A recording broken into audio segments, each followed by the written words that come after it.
రావు గారు power point presentation ఇవ్వడం ద్వారా తెలంగాణ ప్రజలలో ఉన్నటువంటి అనుమానాలు మొత్తం కూడా పటాపంచలైపోయాయి.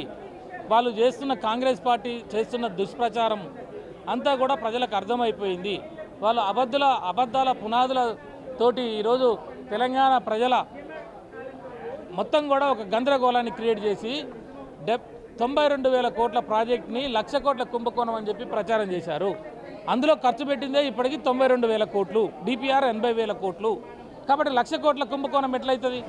కాబట్టి నేను ఏమంటున్నా, ఈ ప్రచారం చేసేవాళ్ళు, దుష్ప్రచారం చేసేవాళ్ళు, పదవులలో ఉన్న వాళ్ళు కనీసం బుద్ధి తెచ్చుకొని అసలు ఏం జరిగింది, ఎంత ఓ బాధ్యత గల పదవుల్లో ఉండి ఇట్లాంటి మాటలు మాట్లాడటం ఇది చాలా దుర్మార్గం.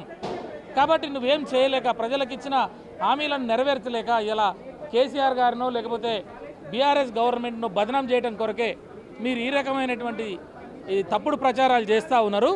ఈ ప్రచారాలు కరెక్ట్ కాదు. ఈ ప్రచారాల ద్వారా తెలంగాణ సమాజానికి అన్యాయం జరుగుతుంది. కాబట్టే ఇలా హరీష్ అన్న బ్రహ్మాండమైనటువంటి పవర్ పాయింట్ ప్రజెంటేషన్లో అన్ని విషయాలు చెప్పినాడు. అందులో చెప్పిన ప్రధాన అంశం ఏంటి అంటే, నీకు తుమ్మిడిహట్టి నుంచి మేడిగడ్డకి ఎందుకు మార్చాల్సి వచ్చింది? ఆ రోజు మహారాష్ట్ర గవర్నమెంట్ అక్కడ కడితే 142 మీటర్లకు కనుక పైన కడితే మేము ఒప్పుకోమని వాళ్ళు చెప్పినారు. కేంద్ర వాటర్ కమిషన్ ఏదైతుందో మనం చెప్పినటువంటి టీఎంసీలు నీళ్లు ఆడ నిలవలేవు, అక్కడ నిలబడేటువంటి పరిస్థితులు లేవు. కాబట్టి మీరు ఆలోచించుకోండి అని చెప్పేసి అక్కడ కేంద్ర ప్రభుత్వం సిడబ్ల్యూసీ చెప్పటము.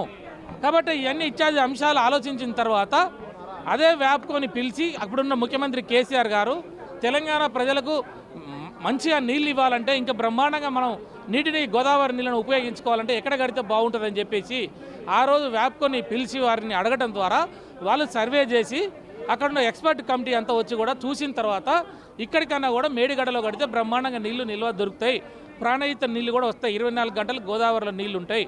కాబట్టే నీకు మేడిగడ్డ కట్టారు, సుందిల్ల కట్టారు, తర్వాత మనకి 3 బ్యారేజీలు రావడం జరిగింది. దాని ద్వారానే ఇలా తెలంగాణ అక్కడి నుంచి కూడా నీకు మిడ్ మానేరు పోయి మిడ్ మానేరు ఇవన్నీ కూడా కింది సాగర్, రంగనాయక సాగరు, కొండ పోచమ్మ ఇవన్నీ కూడా నీళ్లు దొరికినాయి. అక్కడనే నీకు నల్గొండ జిల్లాలో కోదాడ వరకు కూడా ఎస్ఆర్ఎస్పి 2 ఫేజ్ ద్వారా నీళ్ళు ఇవ్వగలిగింది ఏంటంటే కాళేశ్వరం ద్వారా.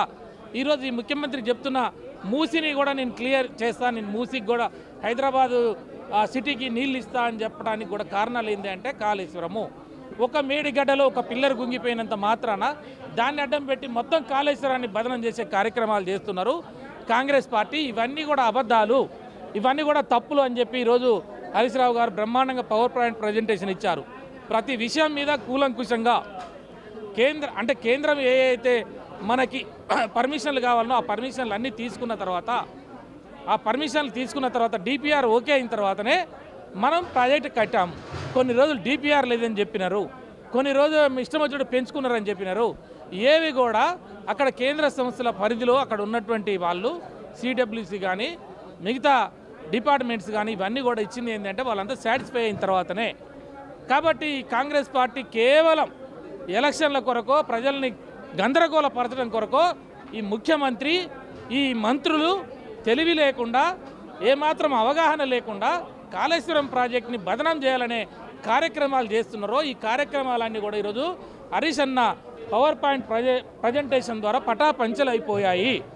కాబట్టి కాళేశ్వరము నాణ్యతతో ఉన్నది, కాళేశ్వరం ఉన్నది కాబట్టే ఈరోజు తెలంగాణలో పంటలు పండుతున్నాయి, ఈరోజు తెలంగాణలో భూగర్భ జలాలు పెరిగినాయి, ఈరోజు తెలంగాణలో చెక్ డ్యాములు కావచ్చు, పెండింగ్ ప్రాజెక్టులు కావచ్చు, లేకపోతే చెరువులు కావచ్చు, కుంటలు కావచ్చు, ఇవన్నీ కూడా కాళేశ్వరం ద్వారానే పెరిగినాయి.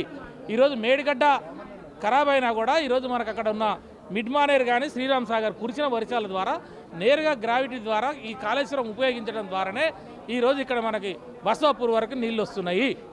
కాబట్టే ఈరోజు మనకి ఆలేరు కానీ మిగతా ఆ నియోజకవర్గాలు ఏదైతే ఉన్నదో గజ్వేల్ కానీ ఈ కరీంనగర్ జిల్లాలో మొత్తం కూడా నీళ్ళు వచ్చినాయి అంటే కాళేశ్వరం ప్రాజెక్టు లైవ్లో ఉన్నది కాబట్టి మేడిగడ్డలో 1 పిల్లరో 2 పిల్లర్లో పోయిన దాన్ని పట్టుకొని ఇది మొత్తం కూడా బదనం చేసే కార్యక్రమం కాంగ్రెస్ పార్టీ దుష్ట పన్నాగం పండుతున్నది.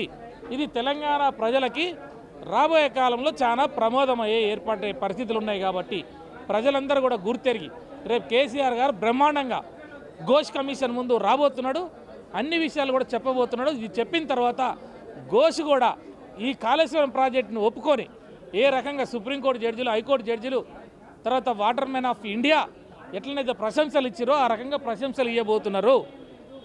కేసీఆర్ ఘోష్ కమిషన్ ముందు వచ్చి మాట్లాడిన తర్వాత కాంగ్రెస్ పార్టీ నాయకుల యొక్క పెదాలు మూతలు పడబోతున్నాయి.